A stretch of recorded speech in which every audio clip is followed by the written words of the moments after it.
Is the market bad for everyone? Let's find out. Yo, I'm Adrienne, longtime Florida realtor, and I'm here to help you get your Florida life.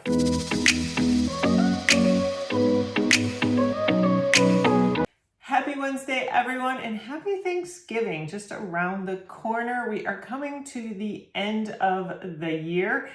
If you're new around here, new videos come out every Wednesday, and that will certainly continue on in 2025.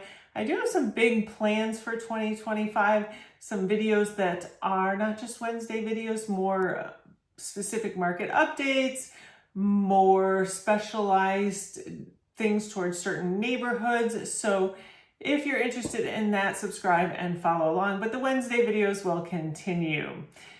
It's the last Wednesday of the month, in fact, so we do a market update. Today, we're going to talk about a question I get asked all the time, everywhere I go. When you're a real estate agent, people ask you, how is the market? And it's a tough question to answer because the easy answer right now would be not great. We have a lot of inventory. Sellers are seeing their homes sit on the market for a long time and they are lowering prices. That's not typically great. However, it could be great. It can be great if you're a buyer waiting for the prices to go down.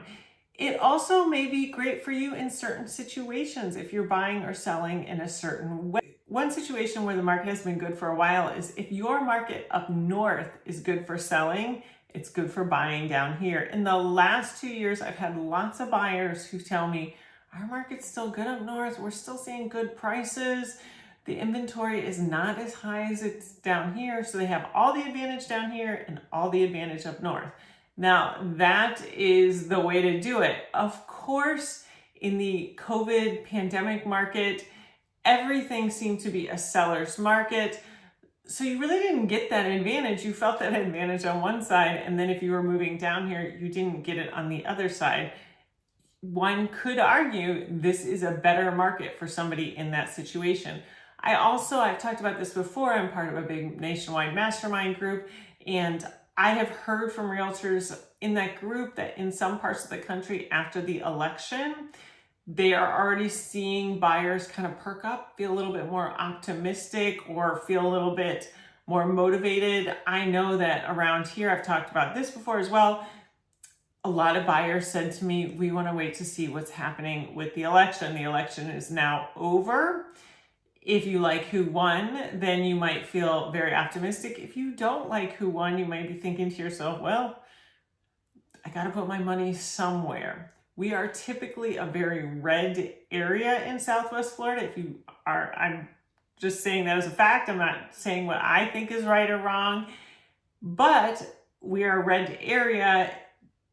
It would seem that there would be some confidence after this election in the red area. So we'll see how that pans out. I have not seen that much change since the election here. Of course, we did have a hurricane in October, so we're dealing with different things than a lot of the country. But if you're in one of those areas where the election is starting to loosen things up a little bit, now is the time to sell up there and come down here if you're going to do it anyway. Take advantage. Let's look at some numbers now. I looked at Sarasota. I don't have the numbers for Ohio and everywhere. So I thought I would just look at even the little differences in counties. So you look at Sarasota versus Charlotte County. It would be very easy for me to show you this and say, look, and I am going to show you this and say, look, Charlotte County is up 4.7% year over year in October. Sarasota is down 14.1% in closed sales. It looks like Sarasota is hurting with just that number. But we move on further, and when you look at the median sales price, Charlotte County is down quite a bit more than Sarasota. So if you were going to move from Sarasota to Charlotte County, you would still be selling for less than you would a year ago, but not quite like Charlotte County. And when you look at the median sales price, you see that Charlotte County is still much more of a deal than Sarasota County. And of course, I always like to look at months of inventory. Sarasota's in a pretty balanced inventory. We are still in a strong buyer's market. I thought last month we might be going down a little bit, We do have some flooded houses now hitting the market. You'll see if you're an investor and that's something you're looking for, give me a call. There's lots of them out there at this point. I do expect to see a few more. I know people who are kind of waiting to get past the holidays to deal with it. It's a lot to deal with mentally. So keep looking on that. Again, I'm happy to help you with that. There's a lot to buying these flooded houses you should know about before you get involved.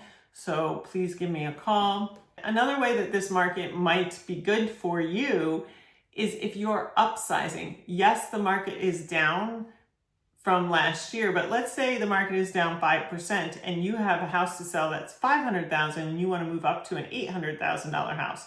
Yes, when you sell it, it's going to be harder to sell and it's going to be down in price a little bit, but 5% off 500,000 is less than 5 that you're taking off. Then when you go to buy, that $800,000 house is also going to have gone down in price likely. Now, this is another area where it can get very specific neighborhood to neighborhood. It can get very specific, the types of properties, the price ranges. Some are doing better than others. So again, if you're interested in doing that, please give me a call so we can work through the best strategy for you and I can really hone in on your goals. That is something I see a lot. It's very easy for me to make these blanket statements and say, oh, these are the numbers, and then you just go along with them. But there's a lot of things you can do out there to still achieve your goals if you have the right strategy. Now let's look at townhomes and condos. In townhomes and condos, Sarasota is down 21.5%, Charlotte's down 15% in closed sales. When we look at median sales price, Charlotte County is down in median sales price. So we're down in both houses and condos in price. We have sales are doing not good, but they're not as bad as they could be. Sarasota has fewer closed sales, but our prices are dropping. The median sales price for a condo in Sarasota is $349,000. In Charlotte County, it's $250,000. Sarasota has high rises. We don't really have high rises. We call high rise something that's 3 or 4 floors, and that bottom floor will be a carport. So Sarasota has those big high rises on the water. That's going to drive up that median price quite a bit. And again, we have a lot more in inventory in condos and townhomes than Sarasota. They're still in their borderline buyer's market where we are full-fledged buyer's market. But this gives me a little hope. A lot of times those big cities are a little bit ahead of us. That's why I like to look at them, because when people come back, they think more people know about Sarasota than they do Punta Gorda and Port Charlotte. It's just more famous. So they sometimes lead the pack. So I'm hoping they have kind of leveled out. If you look at these numbers, they've kind of leveled out in their months of inventory. They're not really going up or down, but I'll take the leveling at this point. I would like to see us level out and get steady. I think condos are going to be really interesting next year. They, did the best in the floods, really. If you get a condo up high, it's a really interesting idea. A lot of our condos around here are less than 20 years old. So you can get into something that has full hurricane protection. We saw a lot of roofs replaced in Ian on condos. So yes, that was a huge hassle. And there are some still in litigation. So you want to be careful before you get involved in those. But a lot of them have settled through that. Our new roofs high up could get really interesting. And the prices have dropped quite a bit in condos. So if that's something you're interested in, again, give me a call, and I look forward to seeing you next week. Thank you for watching.